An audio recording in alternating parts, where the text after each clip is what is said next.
Recent days favourite అయిన రెసిపీకి అమ్మ reaction. Taste చెయ్. నేనేం పెద్ద పెద్ద రెసిపీలు నేర్చుకోలేదు కానీ చాలా చిన్న రెసిపీ చూసేద్దామా చేయండి.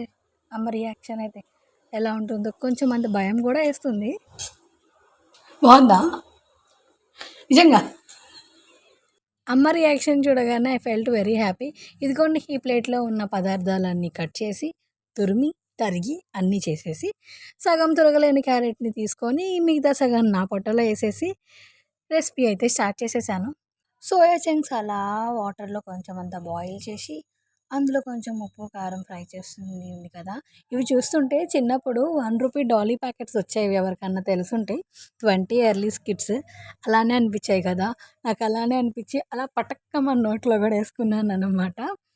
ఇంకా అలా కొంచెం అంత కర్డ్ అండ్ థిక్నెస్ ఎక్కువ ఉంది కాబట్టి కొంచెం వాటర్ మనం తరిగి తురిమిని అన్నీ వేసి ఒక మిక్స్డ్ కొట్టేసి ఇండియన్ థింగ్ సాటిస్ఫాక్షన్ కోసం కూడా ఈ కూసంత తాలింపు కూడా అందులో తగిలిచ్చాను. ఎందుకో తెలియదు, అది లేకపోతే మనకి పెరుగు నోట్లోకి వెళ్ళదనమాట. సలాడ్లా చేసిన ఈ మోటుతనం హెడకి పోలేదన్నమాట. అలా అమ్మ కోసం కొంచెం అంత గార్నిష్ చేసి ఇచ్చేసాను. Bye friends.